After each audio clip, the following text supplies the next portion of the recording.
खबरों को विस्तार से देखेंगे। सबसे पहले बात करेंगे उमंग सिंघार की। मध्य प्रदेश के नेता प्रतिपक्ष उमंग सिंघार की मुश्किलें बढ़ सकती हैं। हाईकोर्ट के इंदौर बेंच ने उनको उपस्थित होने का नोटिस जारी कर दिया है। 4 हफ्ते बाद उमंग सिंघार को पेश होना होगा कोर्ट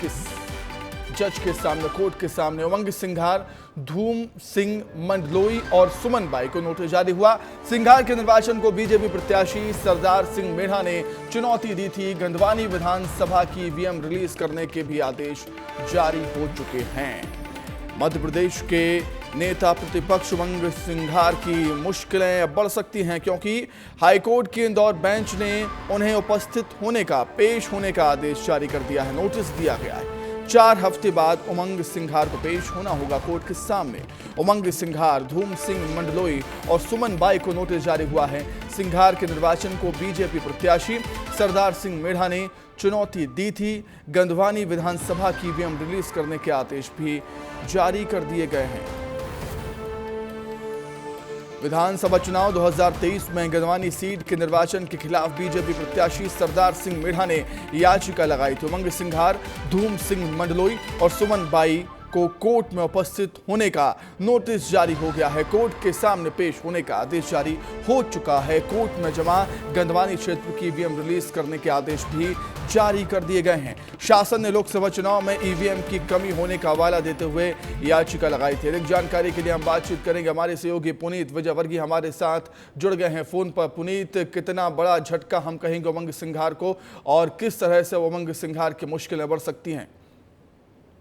जी बिल्कुल, देखिए मुश्किलें तो बढ़ना तय है, क्योंकि जिस तरह से हाईकोर्ट ने 4 सप्ताह के अंदर उमंग सिंघार को हाईकोर्ट में पेश होने का आदेश दिया है, इससे निश्चित तौर पर जो 2023 का विधानसभा चुनाव था गंधवानी सीट से, उसमें मुश्किलें बढ़ना तय है। हाईकोर्ट ने उमंग सिंघार के साथ में ही उनके 2 और सहयोगियों धूम सिंह मंडलोई और सुमन बाई अनारे को भी हाईकोर्ट में उपस्थित होने के आदेश जारी किया है, नोटिस जारी किया है। इसके साथ ही हाईकोर्ट ने वो तमाम ईवीएम जो हैं गंधवानी चुनाव में यूज हुई थी, उनको भी रिलीज करने का आदेश जारी किया है। दरअसल मध्य प्रदेश शासन ने यह याचिका लगाई थी कि जो ईवीएम है उनकी आवश्यकता लोकसभा चुनाव में पड़ेगी, और अभी लोकसभा चुनाव के लिए ईवीएम की भी कमी है। इस वजह से हाईकोर्ट ने यह आदेश जारी किया है और ईवीएम रिलीज करने का आदेश जारी किया है। इसके पहले जो ईवीएम है उनकी सारी जांच भी करवा ली गई है। इस वजह से ही हाईकोर्ट ने यह आदेश जारी किया है, और उस जांच में क्या रिपोर्ट आई है वह रिपोर्ट भी बताया जा रहा है कि जब उमंग सिंघार कोर्ट में पेश होंगे उसी टाइम पे वह रिपोर्ट भी कोर्ट के समक्ष पेश की जाएगी।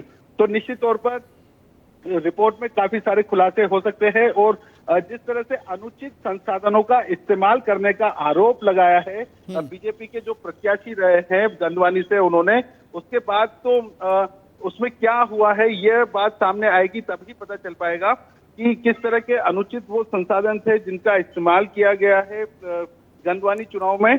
लेकिन मुसीबतें तो बढ़ना तय माना जा रहा है। सुमित, बिल्कुल पुनीत, और जिस तरीके से हमने देखा कि विधानसभा चुनाव में करारी हार कांग्रेस को मिली, उसके बाद लगातार मुश्किल का दौर शुरू हो गया कांग्रेस के लिए। लोकसभा चुनाव में बीजेपी के मजबूत गठबंधन से उसको भिड़ना है। पीएम मोदी का चेहरा लोकसभा चुनाव में है, तो कहना गलत नहीं होगा कि एक के बाद एक कांग्रेस की मुश्किलें लगातार बढ़ती हुई। एक तरफ जो कार्यकर्ता हैं, नेता हैं, वो पार्टी छोड़कर बीजेपी ज्वाइन भी कर रहे हैं, तो चारों तरफ से कांग्रेस की मुश्किलें बढ़ती हुई नजर आ रही हैं इस समय फिलहाल। जी बिल्कुल, देखिए नेता प्रतिपक्ष एक बड़ा पद है मध्य प्रदेश में। यदि बात करें तो विधानसभा में सबसे बड़ा पद कांग्रेस का नेता प्रतिपक्ष ही है। ऐसे में नेता प्रतिपक्ष खुद उलझे हुए नजर आ रहे हैं। वो जो चुनाव जीते हैं वो चुनाव खुद विवादों से घिरा हुआ है। उनके ऊपर बीजेपी प्रत्याशी ने आरोप लगाए हुए हैं कि ये गलत तरीके से और गलत संसाधनों का इस्तेमाल कर ये चुनाव जीता गया है। तो निश्चित तौर पर जो सरदार सिंह मेढ़ा है उनका आरोप भी ठीक है, और कहीं न कहीं सरकार उनकी है, बीजेपी के प्रत्याशी रहे हैं और उन्हें पूरा यकीन था कि वह ये चुनाव जीत रहे हैं। लेकिन हारने के बाद उन्होंने ये कदम उठाया है, इंदौर हाईकोर्ट की शरण ली है और आज उसमें सुनवाई हुई है। सुमित, ठीक है पुनीत, बहुत धन्यवाद पुनीत, बहुत शुक्रिया जुड़ने के लिए, तमाम जानकारी के लिए, बातचीत के लिए बहुत शुक्रिया आपका। शपथ ग्रहण करने आ रहे कांग्रेस के यूथ कांग्रेस के अध्यक्ष मितेंद्र सिंह को ग्वालियर पुलिस का आशीर्वाद मिला। सीएसपी राजीव जंगले ने उन्हें आगे बढ़ो, ऊंचे पद पर पहुंचने का आशीर्वाद दिया। साथ ही उन्हें शासन के नियमों का पालन करने की नसीहत भी दी। दरअसल नवनिर्वाचित अध्यक्ष मितेंद्र सिंह 50 से ज्यादा गाड़ियों के काफिले के साथ भोपाल के लिए निकले थे, जिसके बाद पुलिस ने उनका काफिला रोका और आचार संहिता में बिना इजाजत इतनी गाड़ियां ले जाने की बात कही। मितेंद्र सिंह और पुलिस के बीच बहस भी हुई, लेकिन बाद में पुलिस नरम हुई। सीएसपी मौके पर पहुंचते हैं तो मितेंद्र ने उनके पैर भी छुए। भगवान के और माँ बाप के भाव तो फिर बेकार। नमस्कार बहुत अपनी जगह, आशीर्वाद हमारा अपनी जगह। बहुत बड़ो फूलो बड़ो खूब बड़ो, बहुत बड़े पद पे पहुंचो, अच्छी बात है। भैया थोड़ा पीछे थोड़ा। बिल्कुल मैंने उल्लंघन नहीं किया, कोई बैनर नहीं, नहीं अरे आपका वो और यहाँ कोई यहाँ से सीधा मैंने वहाँ की परमिशन है कान में डाली। ऐसे मैंने कहा जो कांग्रेस देखता है मैंने उसके कान में भी डाल दी। मैंने एसडीएम से भी बात कर ली थी मैंने, मतलब और इवन अपने जो भी चुनाव से संबंधित शाखाएं होती हैं सबसे बात कर ली। मुझे ज्ञात हुआ है कि अभी आपको प्राप्त नहीं करेंगे, रोज आप मिलने में बहुत टाइम नहीं लगता है। 120 की स्पीड से निकलो और जाओ भोपाल 5 नंबर पे जाके पीसीसी कार्यालय। तो शपथ ग्रहण करने के लिए जा रहे थे यूथ कांग्रेस के अध्यक्ष मितेंद्र सिंह। अभी नियुक्ति हुई है उनकी इस पद पर। ग्वालियर पुलिस का आशीर्वाद उनको मिल गया। सीएसपी राजीव जंगले ने उन्हें आगे बढ़ो, ऊंचे पद पर पहुंचो, खूब तरक्की करो का आशीर्वाद दिया। दरअसल मामला ये था कि 50 से ज्यादा गाड़ियों के काफिले के साथ भोपाल के लिए वो निकले थे, जिसके बाद पुलिस ने उनका काफिला रोक लिया और आचार संहिता में बिना इजाजत इतनी गाड़ियां ना ले जाने की बात की। आचार संहिता लगी हुई है लोकसभा चुनाव को लेकर। मितेंद्र सिंह और पुलिस के बीच यहां पर बहस भी हुई, लेकिन बाद में पुलिस नरम हुई। चलिए अधिक जानकारी के लिए हम बातचीत करेंगे। सहयोगी अनिल हमारे साथ जुड़ गए हैं। अनिल, चुनाव में ऐसे दृश्य हमें अक्सर नजर आते हैं जब नेता किसी नियम का उल्लंघन कर देते हैं, पुलिस भी उनको हिदायत देती है और समझाइश देती है, लेकिन बाद में एक अच्छा जेस्चर, एक अच्छी तस्वीर है इस मामले में भी निकलकर सामने आई। अनिल से हमारा संपर्क टूटा है, तकनीकी खराबी की वजह से हम फिर से एक बार कोशिश करेंगे अनिल से संपर्क करने की, लेकिन आप देखिए किस तरीके से सीएसपी ने उनको समझाइश दी, नियमों का पालन करने की बात कही है। 50 से ज़्यादा गाड़ियों का काफिला उनके साथ था। आचार संहिता में बिना इजाज़त इतनी गाड़ी ना ले जाने की बात कही। मितेंद्र सिंह और पुलिस के बीच बहस भी होती है थोड़ी देर, लेकिन बाद में सब कुछ ठीक वहां पर नजर आता है। सीएसपी मौके पर पहुंचते हैं, मितेंद्र ने उनके पैर छुए और सीएसपी उनको आशीर्वाद देते हैं, खूब बढ़ो, आगे बढ़ो, तरक्की करो और ऊंचे पद पर पहुंचो, इसका आशीर्वाद दिया सीएसपी ने।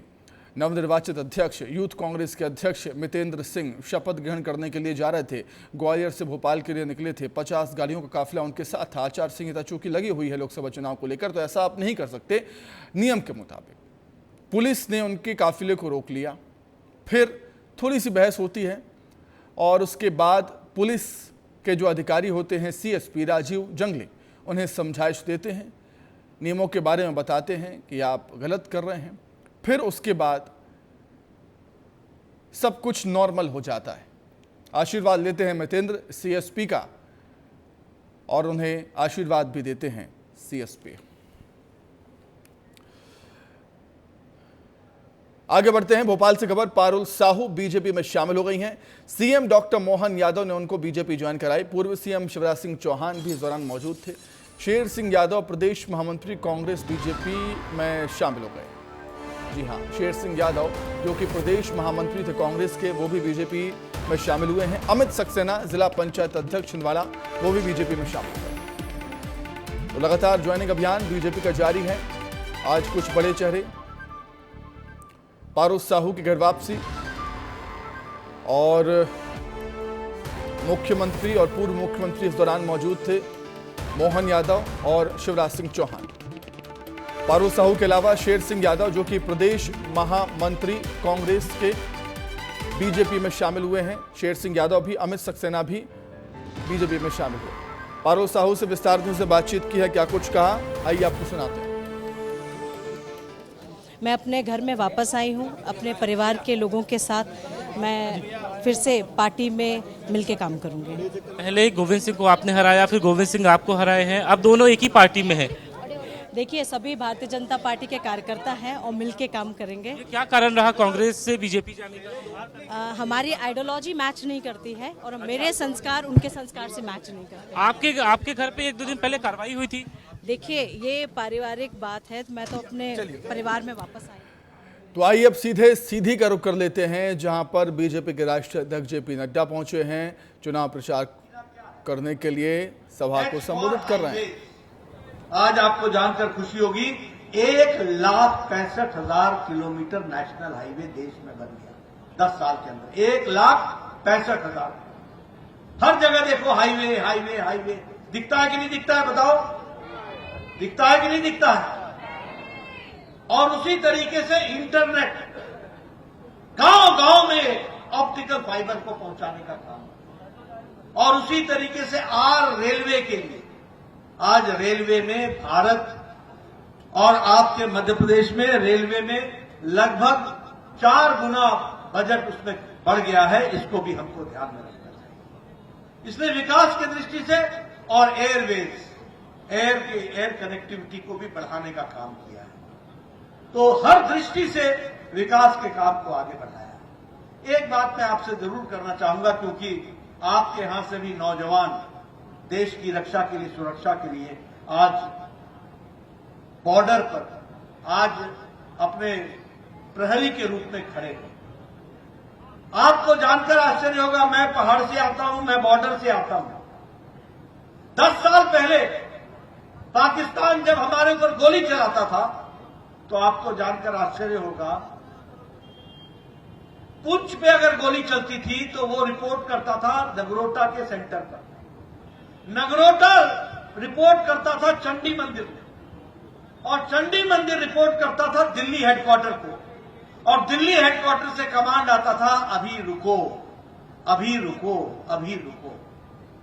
जब से मोदी जी प्रधानमंत्री बने हैं, आपके यहां का गया हुआ जवान जो प्रहरी है उसको मोदी जी का आदेश है, जहां से गोली चले वहीं खून डालो और उसका जवाब दे दो। ये परिस्थिति आ गई। कभी आपने सोचा था? बताइए, आज मोदी जी के नेतृत्व में देश सुरक्षित है कि नहीं है? हमारे बॉर्डर सुरक्षित है कि नहीं है? हमारे मोर्चे सुरक्षित है कि नहीं है? आपको जानकर आज कभी सोचा था कि अगर उरी में पाकिस्तान ने कोई घटना घटा दी हो तो 10 दिन के अंदर हमारे जवान जाकर के यहां झांसी से, यहां आगरा से, यहां ग्वालियर से, यहां से जाकर के और घर में घुस करके सर्जिकल स्ट्राइक किया और वहां पर उनका मुंह तोड़ जवाब दिया। इस तरीके की परिस्थिति। अगर पुलवामा की घटना घटी तो देश के प्रधानमंत्री ने खुले मन से दुनिया को कहा, पाकिस्तान तुमने बहुत बड़ी गलती कर दी है और इसका खमियाजा तुमको भुगतना पड़ेगा। कभी सुना था किसी प्रधानमंत्री को ऐसे बोलते हुए? कभी सुना था? बोलो भैया, सुना था? 10 दिन के अंदर एयर स्ट्राइक करके पाकिस्तान के अंदर जितने भी हमारे खिलाफ चल रहे कैंप थे उनको ध्वस्त कर दिया। इस तरीके की परिस्थिति खड़ी हुई। इसलिए मित्रों, सुरक्षा की दृष्टि से देखा जाए, हर दृष्टि से देखा जाए, आज देश आगे बढ़ रहा है। और इसलिए ये नारा सही है कि अब की बार 400 पार। 400 पार करेंगे ना? एनडीए पार करेगा ना? हमारी माताएं यहां बैठी हैं। मोदी जी ने पिछले 10 साल में गांव, गरीब, वंचित, पीड़ित, शोषित, दलित, युवा, महिला, किसान, सबकी चिंता की है कि नहीं की है? सबको आगे बढ़ाया कि नहीं बढ़ाया? मैं आपको किस्सा सुनाऊं। मैं 1993 में विधायक हो गया था, 1993 में। उस समय साल भर में एक पंचायत को 2 से 2.5 लाख रुपए विकास के लिए मिलता था। कितना मिलता था? 2.5 लाख, 2 लाख। आज एक एक पंचायत को 2.5 करोड़ मिल रहा है विकास की दृष्टि से। मैं जब विधायक बना था तो 90% मेरा इलाका मुझे पैदल चलना पड़ता था, सड़क नहीं थी। आज बताइए, गांव में पक्की सड़क प्रधानमंत्री ग्रामीण सड़क योजना में बनी है कि नहीं बनी है? बनी है कि नहीं बनी है? आज आप लोग एक शादी के समय में जब ब्याह का लगन लगता है तो एक दिन में 4 शादियां अटेंड करते हो कि नहीं करते हो? एक जगह से स्कूटर को किक मारा, दूसरे गांव में, दूसरे से तीसरे गांव में। एक जमाना था जब बोझा लेकर के चलते थे, एक बाराती अटेंड हो गया तो बहुत बड़ी बात हो गई, वहीं रहना पड़ता था। ये गांव की स्थिति थी कि नहीं थी? आज बदल गया गांव, की नहीं बदला? उसी तरीके से अगर देखिए, हमारी बहनें बैठी हैं, ये लकड़ी काटने के लिए जंगल में जाती थी, 5 बजे सुबह उठती थी, जंगल से लकड़ी काट के लाती थी, चूल्हा जलाती थी। मेरे गांव में तो आपके यहां पता नहीं क्या बोलते हैं, हमारे यहां उसको फूकनी बोलते हैं, फूकनी। चूल्हा को फूक फूक कर चूल्हा जलाती थी और 200 सिगरेट के बराबर का धुआं अपने छाती को लेती थी, आंखों से पानी निकल जाता था, तब जाकर के चाय बनती थी। आज देखिए, टक से लाइटर जलाती हैं और गैस के चूल्हे पर 5 मिनट के अंदर चाय बना करके घर को वो देती हैं। इस तरीके का हमने देखा। ये महिला सशक्तिकरण हुआ कि नहीं हुआ? जल जीवन मिशन में आज मुझे खुशी है, आपके यहां सारे देश में 11 करोड़ 30 लाख कनेक्शन दिए गए और 55 लाख कनेक्शन मध्य प्रदेश में दिए गए और 1,60,000 कनेक्शन आपके सीढ़ी में दिए गए। ये भी हम आपको बताना चाहते हैं। आप जल जीवन मिशन ले लो, उज्ज्वला योजना ले लो, प्रधानमंत्री आवास योजना की भी बात मैं करना चाहता हूं। तो जेपी नड्डा पहुंचे हुए हैं, बीजेपी के राष्ट्रीय अध्यक्ष सीधी में जनसभा को संबोधित कर रहे हैं, बीजेपी सरकार की उपलब्धियों को जनता तक पहुंचा रहे हैं, कांग्रेस पर जमकर हमला कर रहे हैं। पुलवामा घटना के बाद पीएम ने कड़ा संदेश दिया। प्रधानमंत्री मोदी ने जो ऐतिहासिक काम किए उसका बखान जेपी नड्डा करते हुए। अब आगे बढ़ेंगे, छिंदवाड़ा से खबर है। छिंदवाड़ा की लड़ाई शराब और नोट पर आ गई है। अब कैलाश विजयवर्गीय का बयान है इसको लेकर। चुनाव में हार देख नोट तंत्र का सहारा ले रहे हैं नकुलनाथ। विजयवर्गीय का ये कहना, लोकतंत्र को नोट तंत्र के माध्यम से खरीदना चाहते हैं नकुलनाथ। लोगों को पैसे, बर्तन और शराब बांट रहे हैं। नकुलनाथ के घर जांच हो, उनके घर में बोरों में नोट भरे हो सकते हैं। ये बड़ी बात विजयवर्गीय ने यहां पर कही। छिंदवाड़ा को संवेदनशील क्षेत्र घोषित करने की मांग चुनाव आयोग से करते हुए नजर आए कैलाश विजयवर्गीय। कैलाश विजयवर्गीय ने क्या कुछ कहा है इसको लेकर, सुनिए। भारतीय जनता पार्टी की आंधी चल रही है, मोदी जी की आंधी चल रही है, और मुझे लगता है कि उनको हार बहुत साफ दिखाई दे रही है। इसीलिए उन्होंने अब नोट तंत्र का सहारा ले लिया। चुनाव आयोग से मांग करेंगे कि उनके जहां पर वो ठहरे हुए उस घर की जांच करना चाहिए। मुझे जानकारी प्राप्त हुई कि बोरों में नोट भरे हुए हैं, लोगों को बुला के वो नोट बांट रहे हैं। वहां उनके यहाँ छापा मारना चाहिए। हमारे पास 8-10 और लोगों के नाम आए। चुनाव आयोग से मांग करेंगे कि छिंदवाड़ा पूरी लोकसभा को संवेदनशील घोषित करें। यह लोकतंत्र की हत्या है। मुझे लगता है कि यहाँ पर लोकतंत्र की हत्या नहीं होगी। उधर छत्तीसगढ़ में बेमौसम बारिश से किसानों की फसलों को खासा नुकसान पहुंचा है और सरकार किसानों की परेशानी को लेकर काफी गंभीर है। जल्द ही किसानों के नुकसान को लेकर सर्वे कराया जाएगा। डिप्टी सीएम अरुण साव ने विस्तार में उससे खास बातचीत की है, सुनिए आप भी। किसान के बेटे हैं और जिस तरीके से लगातार बारिश हो रही, बेमौसम बारिश, किसान चिंता आपकी तरफ देख रहे हैं सब किसान।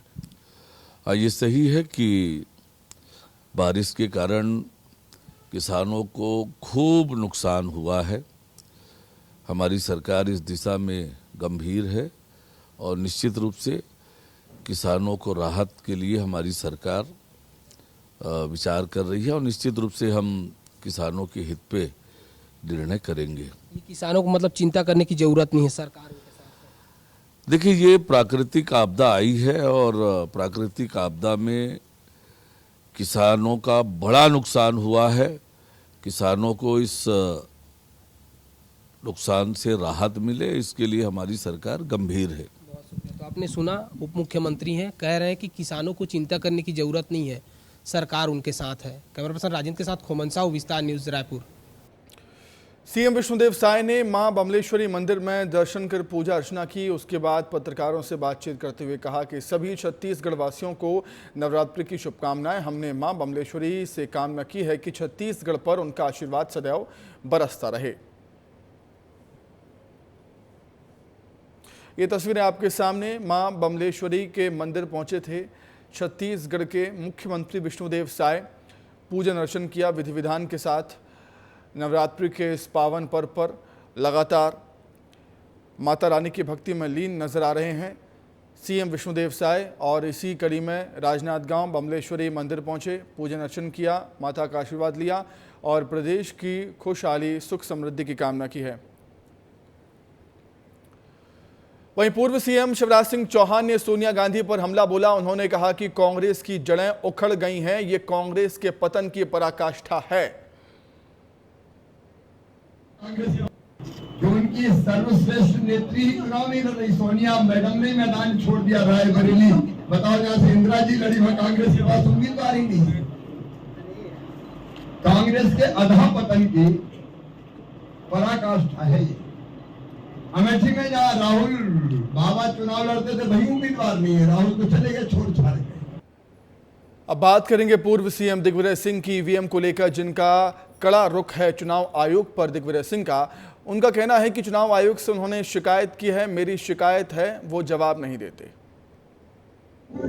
चुनाव आयोग से मेरी शिकायत है, कोई हमारी बात का उत्तर नहीं देते, मिलते नहीं है। ये मेरी शिकायत चुनाव आयोग से मैंने पार्लियामेंट में भी बात कही है, on the floor of the house, और बाहर भी मैंने कहा। 3 मेरे बेसिक क्वेश्चन है। क्या ये स्टैंड अलोन मशीन है? उसका उत्तर नहीं देते। क्या वीवीपैट की कनेक्टिविटी इंटरनेट से है? उसका जवाब नहीं देते। तीसरा, वीवीपैट में जो आपने सॉफ्टवेयर डाला है, हम जानना चाहते हैं क्या सॉफ्टवेयर है। रायपुर से खबर है, गुढ़ियारी अग्निकांड में पुलिस ने पूछताछ शुरू कर दी है। पुलिस ने कर्मचारियों को पूछताछ के लिए नोटिस जारी किया है। यार्ड मैनेजर और गार्ड से पूछताछ हुई है। लापरवाही की जानकारी मिलने पर मामला दर्ज भी होगा। बिजली विभाग भी अलग से जांच कर रहा है इस घटनाक्रम को लेकर। गुढ़ियारी अग्निकांड में पुलिस ने पूछताछ शुरू कर दी है। पुलिस ने कर्मचारियों को पूछताछ के लिए नोटिस जारी किया। यार्ड मैनेजर और गार्ड से पूछताछ हुई है पुलिस की। लापरवाही की जानकारी मिलने पर मामला भी दर्ज किया जाएगा। बिजली विभाग भी अलग से इसकी जांच कर रहा है। आपको याद होगा अग्निकांड में किस तरीके से हजारों ट्रांसफार्मर जलकर खाक हुए थे। एक बहुत बड़ा हादसा टल गया था। भीषण आग लग गई थी लापरवाही की वजह से। शॉर्ट सर्किट हुआ, घास को काटकर वहीं पर रख दिया गया, वहीं पर फेंक दिया गया, जिससे सूखी घास में शॉर्ट सर्किट की वजह से आग लग गई। और आग इतनी ज़्यादा भड़क गई थी कि लाखों करोड़ों का नुकसान यहाँ पर हो गया था। हजारों ट्रांसफार्मर जलकर खाक हो चुके थे। एक बहुत बड़ा हादसा होते होते टल गया था और सरकार ने जांच कमेटी भी बना दी थी इसको लेकर, वो भी जांच कर रही है। और पुलिस ने भी पूछताछ शुरू कर दी है इस मसले को लेकर। पुलिस ने कर्मचारियों को पूछताछ के लिए नोटिस जारी किया है। यार्ड मैनेजर और गार्ड से पूछताछ हुई है पुलिस की। फिलहाल लापरवाही की जानकारी मिलने पर मामला दर्ज भी होगा। जहां लोकसभा चुनाव नजदीक हैं, ऐसे में मतदान की अपील करने के भी अनोखे तरीके नजर आ रहे हैं। चुनाव आयोग ने एक्स पर पोस्ट करके एक अनूठी मतदाता जागरूकता की एक पहल की वीडियो साझा की है।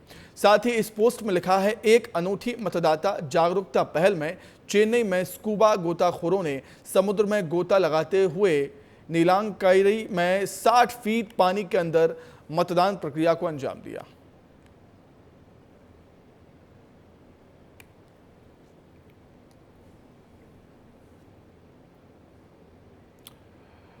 और इसी के साथ ही फिलहाल इस बुलेटिन में इतना ही। खबरों का सिलसिला लगातार जारी रहेगा। देखते रहिए विस्तार न्यूज़। नमस्कार।